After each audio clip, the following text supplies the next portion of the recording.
So, hello and welcome. My name's Steve Nobel, and today I'm speaking with Lina Bou on her book, The Good Food, Good Mood Cookbook 2018. Easy and healthy vegetarian recipes for the modern lifestyle. And cooking isn't just about eating the right foods, it's about being inventive, having fun, and also enjoying a healthy relationship with what you eat. Lina is a nutritional therapist who's passionate about health, fitness and food, and her websites are linabou.com and mytasteofhealth.com. Hi Lina.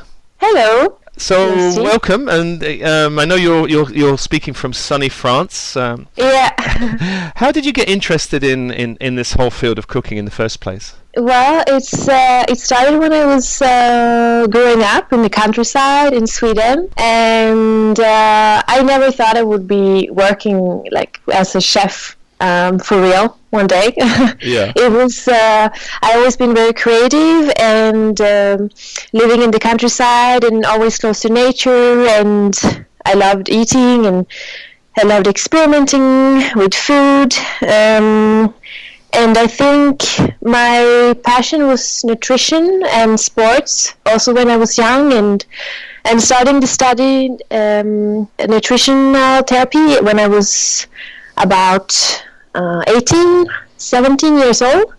And with my studies in nutrition, it was super interesting, and on the side it was always the cooking that I did because you have to eat, and I just love to cook. And more working with nutrition and helping people with their lifestyle and with herbal medicine and with diet and stuff. I really missed being creative at work. Also, like to really inspire people and sharing recipes and cooking rather than tell them a bit what to do. So more and more I came into cooking, like as my friends, they told me, Lina, you should start a blog. This is always amazing what you're cooking. And I was like, no, I just do it for fun, So, but so I started my blog just for fun, and it went super well. And I realized that maybe this is something I would actually rather do, to use my knowledge in nutrition and herbs in the food. So it was a bit like that. It came in. I was always, the passion for creative stuff, like to use colors and to create with my hands is very important. And then the fact that I knew also the nutritional part was just like the perfect combo, kind of. So it just fell through very naturally, and I fell in love with that idea. And it's a great idea. Yeah. Well, I've been thinking a lot about cooking lately because in my parents' day there was a lot of time. People had time for cooking. Now people are always on the go, fast, living. And I've noticed around some people have really, including myself probably, have lost the art of cooking, because cooking is an art, isn't it? It's not just something we have to do. Yeah, totally. I mean, that's for sure. For me, I always say that cooking is the best art I can do, because it's also feeds life. It's like so powerful, and I think also the fact you say like people are very busy today and we don't have time to cook, and we like, if you're not passionate about food or like cooking, it's hard to maybe put that extra intention and like time on that. But I also believe that it's not complicated. It doesn't have to be, a superstar chef, or it doesn't have to be time, like you don't have to spend a lot of time cooking. The important is that you have a good ingredients, and no recipe in the whole world can like take over the quality of the vegetable. So if you have good produce, like good vegetables, organic, local, it's pretty simple, and then you just add whatever you want. But the most important is the quality, and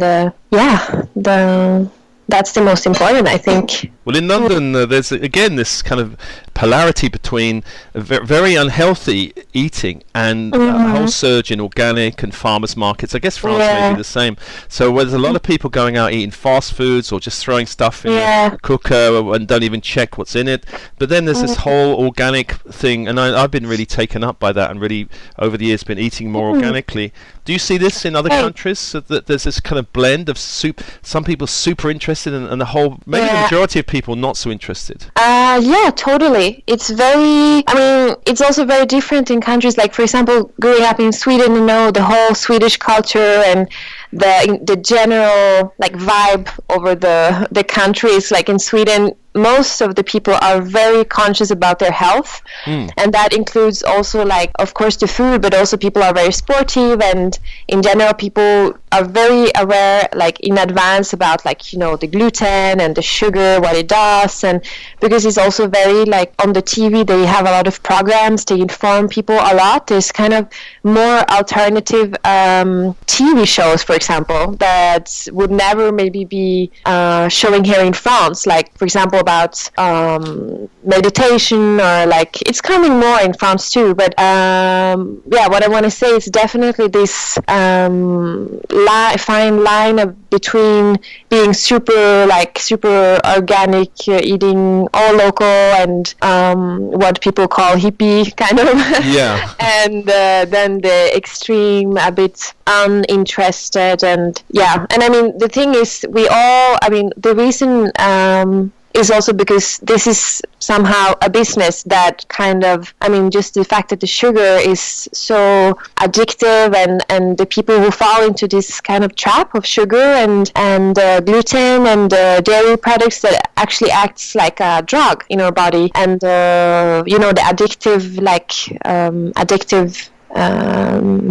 not properties, but the effect it has on the body. I feel it's more about, I would like to see that it's more that they inform people more about this, and that people, just being in nature. For example, here where I am right now in the southwest of France, it's a lot of country and people. I think that when you see the farmers, when there's farmers markets, and when you live in nature, I think also that the awareness of the food is more sensitive, because you realize that these people around you are having this, the vegetables growing, and the farmer has his, the sheep, and is more aware. While if you're in a busy city and it's like, it goes so fast already, it's just going out, it's like, the whole energy is like pushing and fast, and also then the cravings and the fast, like, need for sugar is there. And again, it's like we need to connect to nature more, and feel that, to also get more into this natural state of living and eating, I think. And definitely there's a lot of things that should be better, but it's coming. I will be optimistic and say that, I hope. Very good. Now, in the book, I really like the fact that you talk about the gut being the second brain. Could you say something about the importance of the gut? Because, a lot of cookbooks just go, this is tasty, this is great, but you're really also including the healthy side. That's the whole, for me, that was like the key, the super important aspect to have with this book. And also for me, I experimented a lot with myself and my diet and my health, because when you study something, you go all in, at least I did, and just to see different diets, different herbs, and everything, like how it works, to then be able to say, that this has an effect or not. The food and the mind, it's so big, it has such a big importance for your health, that your mind, that you're happy. Like, basically, it's the gut is, like, it's proved, it's really like science, that the gut has its own nervous system that is connected to the brain. So that's also why in the gut, it's the serotonin production is the most going on there, and serotonin is the happy hormone and stuff. So depression, for example, is often linked to a sad stomach, like people that eat a lot of crap or sugar, and they feed the stomach with this, and the signals go to the brain, and it causes depression and stuff. So, and I also have a lot of experience where I found that people that are seeking help for their maybe health issues, and they're looking for some kind of magic magic remedy, and they left the pharmaceutical like path. They already did all that, and now they're coming to the health, the more natural medicine sector to like find some herb or some diet that can just be magical and change your life. And sure, it's amazing and magic, but so many times also is the fact that maybe it's not the diet, and maybe it's not a herb or a vitamin that is missing. In many cases I found it's actually your lifestyle choices that is the problem of the cause. Like, it can be that, it can even be a relationship that is unhealthy. It can be an environment, because we're so affected by our environment. Like, in maybe 24 hours, I think it is, we can, the whole intestinal bacteria, like microbe, it affects only 24 hours after you enter to a new space with the bacteria around you, even the people around you, and so it's so sensitive. And imagine if you have then an environment where you live, maybe your home or your work, that is really unhealthy in terms of even like energy, or in terms of, can be also like mold or something, bacteria that is unhealthy. But that really affects our gut, and that really affects our health. So it's so interesting how all this is connected. So also that's why I wanted to write about this. Is it's really one thing is what you eat and that you take care of yourself, but also the mind and the gut has such a huge role. So again, we say the intuition, it's in the gut, it's like if you feel something, then you should also work on that, to listen to yourself and what really feels right for you. Yeah. Well, while I'm talking to you, I'm drinking my morning concoction of lemon, ginger, and turmeric, which is my morning every morning. And I've really been getting into this. It's really been good for the gut. I'm feeling my gut happy with that. So yeah. Do you think that the evil foods that a lot of people talk about, such as wheat, sugar, and dairy, do you consider them kind of in that way? Yeah. I mean, unfortunately, yeah, that's the most definitely most problematic foods today, and people also talk about it's a fashion with the gluten-free stuff, and I don't know, whatever they come up with, and they try to figure out why they complain, no, but sugar, we need sugar, and no, but gluten, that's just a fashion. But I mean, in the end, there's so many studies even that is made today on all this, and it's not only about the wheat itself. Like, it's not about, I mean, wheat itself was like, was amazing. Like, back in, I don't know how many 100 years, it was like one of the best like sources of food. But with the earth and our poor Mother Nature changing, and with the pollution and the earth where we're growing our vegetables and grains, when that changed, I mean, the percentage of gluten today in one wheat corn, for example, I don't know how many percent it's higher, but it's really a change in the natural system, in the environment. So it is that caused the problems, the problematic, this inflammation, and of course the addiction, because the white, pure, refined sugar, it's like, I mean, it's more addictive than heroin and cocaine. And if we say that someone is on drugs, of course, then people react, right? It's like, oh my God, it's something very serious. But if we see that a 2-year-old child eating like white, pure, refined sugar, no one is reacting, really. But if we saw what happens in the body, it's actually pretty, I mean, I would say it's serious, and we have a choice there. We can change a lot in the nature and in our bodies with this, and even the mind. I mean, people high on sugar 24 hours per day, they're dangerous. Yeah. But it's a bit like this, actually. So I'm not religious about food. Like, I really, again, it's about being happy and just enjoy life too, not being super strict and too, fanatic about it. But if I would say, what I've seen and what I've experienced, that these three, if you consume gluten or white sugar and lots of dairy products, then you mostly have maybe some digestive issues at least. And we're on the individual, so some people can handle a bit of milk more than others, and some people, they have a very stable and blood sugar, so a cake won't like hurt them once a week, or it's very individual. But yeah, I know. When I go to my local cafe and I ask them, what's the healthiest cake here, they go, and they really struggle. So I see that there's none healthy. Okay, I understand, nothing's healthy. But that's kind of good though, because normally there's always like, oh no, but this is super healthy, it's like with almonds on top, or but on all that sugar. I know.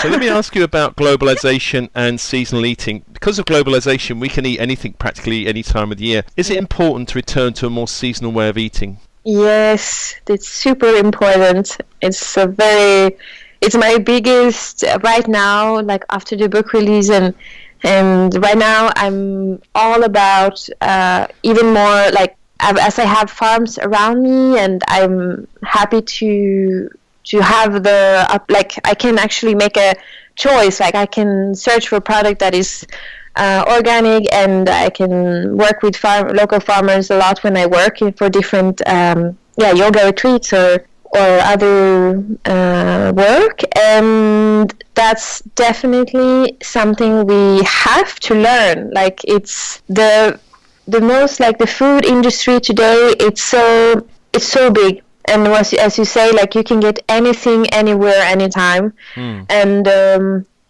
we forget how we actually can use stuff that is just outside, like right here. We don't even know the plants that is surrounding us in nature, and I really think it's super interesting to learn more about this. Right now I'm reading the book from Pascal Baudard. It's a French chef. He's working with wild-crafted cuisine. So he's all about the wild plants, and he's using bark and leaves and everything to do like fermented recipes and stuff. And I'm more and more introducing that to my cooking because I would like to.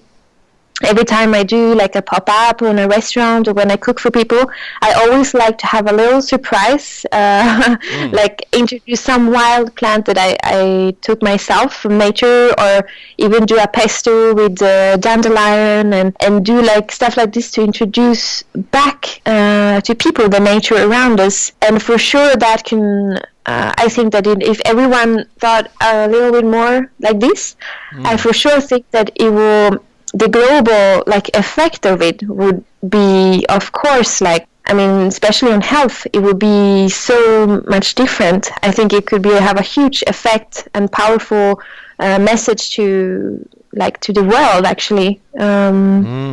This book is so beautiful and colourful. We've talked very seriously about health and the gut and everything, but when I look through your book, the kind of recipes here, it looks like you can be super healthy and have a great time eating. What are some of your favourite recipes, Lina, from the book? Thank you. It makes me so happy to hear. Yeah. Yes, so favorite recipes. So I think for favorite breakfast recipe, hard. I think granola is one of my favorites to eat for breakfast. And because it's also so simple to make, and you can do so many different versions of recipes, and you can even bring a little bag and snack on it, like for snack, if you feel it's very... And I even have a version for the people without the oven, because I lived in Paris for 2 years, and there was never an oven in the apartment, so I had to invent a recipe without oven for granola. So you have that too. Okay. So granola, that's one of my favorite breakfast recipes, and of course eat with like some plant-based milk or yogurt. And for lunch, I love my sweet potato in the oven in cubes, and I love to serve it with a pesto. I have different pesto recipes in the book too, but I use a lot in my cooking for almost every every kind of food situation, I have some kind of pesto involved in whatever. It can be like salads or burger, veggie burger, or anything. So the sweet potato and the pesto I like, and I must include the crackers too. We can put it together because the crackers is the same. I have these seed crackers that I love to do with lunch or snack, or do like an apéro, like apéritif with some crackers is good. That's definitely my favorite. Also. And yes, you have some, lots of desserts here. I can't tell what my favorite is. They all look so good. It's hard. Yeah. But I think I have to say the cocoa chocolate dream bars. It's definitely a favorite. Oh yeah. Yeah, it's a bit like Bounty, but less. Oh, I remember Bounty. That was it. I used to eat them when I was a kid. Terrible. Yeah. But I love my favorite dessert. Well, I think the dessert's my favorite. Raw coconut tart with chocolate mousse. The picture looks stunning, and I just want to eat it now. Yes. Well, on Saturday, I'm making this dessert at a restaurant in Nice, in France. So if you can come. Oh, I'll jump on a plane. Yeah. Okay. Yeah. Well, Lina, good luck with the book. It's a fantastic book. And just to remind people, your websites are linabou.com and mytasteofhealth.com. Yes. Thank you so much.